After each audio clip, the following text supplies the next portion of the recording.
Alright, so I decided to make a real quick video on rebuilding the lower end of a 1995 Gamefisher 15 horse. As you can see, I already got it disassembled. The key to that, there's 4 bolts. The nuts go 1, 2, 3, 4, and then once you loosen it, it drops about a ½ inch. You get access to the shifter pin, and that's an Allen wrench. You can take that out. Careful not to drop it, or else you're going to have to fish it out of the bottom half. Once you get that off, I made a little tool a while ago, but that's what it looks like on the top. And I have this water pump installed on there, and then it'll have the shaft going through the hole. Basically, you take the 4 water pump bolts out, clean the surface up as best you can. I just went on and bought a new whole water pump and seal kit. So there's the new water pump, comes with bolts, a bunch of different washers and the impeller, new key.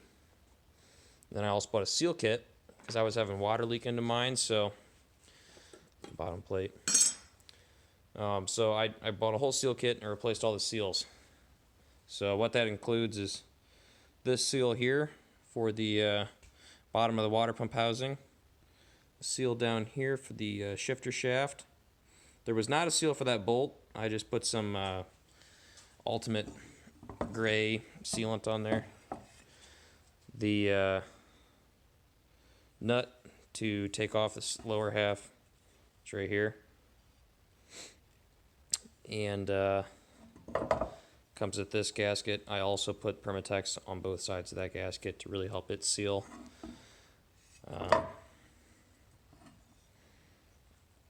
Other than those, comes with this bearing, or this bushing right here.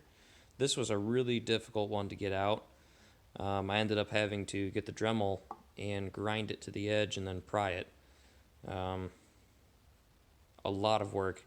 I didn't really want to scratch this up, and I did end up putting a little bit of damage into it. I think I got it back pretty good, but a lot more work than I was anticipating. New O-ring here, and then this is what just bolts on like that. The forward gear and your shifter mechanism. Obviously there's no gasket or anything and all that just sits in there, but when you're shifting gears, it just, when you press it, there's a spring in there and it shifts. So as far as little clues for you from what I learned, first off, that one is the worst bearing. It's a real pain. You can get it fixed, but I would recommend you just go straight for the Dremel. And I mean, you can get it pressed out, but I just go straight for the Dremel and cut it. Be real careful not to nick the outside edges. I'm probably going to put some Permatex around this edge anyway when I'm done. There's no exhaust that runs through here or anything, so I'm just going to put a little bit with my finger, nice and sealed up. The inside of this seal is fine. When I press the new one back in, but just a little bit worried about this outside edge. That might have some issues. There's a bit of a, where I nicked it up a little bit. And I'm also going to Permatex this here, right? You could see where it was blue before. This whole surface, I'll Permatex that. When I put the plate down, Permatex on top of the plate, set the pump.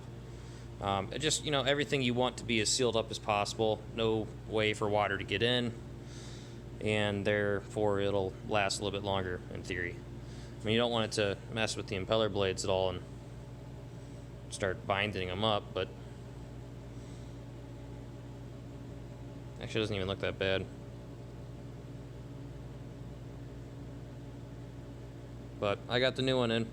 It was leaking water in, so I figured to just replace it all while I had it apart. I got these parts online at OMC Warehouse or something. I don't remember, Marine Supply or something like that. I had to just look online. It was very hard to find the seal kit. It was very expensive as well. The water pump kit wasn't as bad, but still pretty expensive.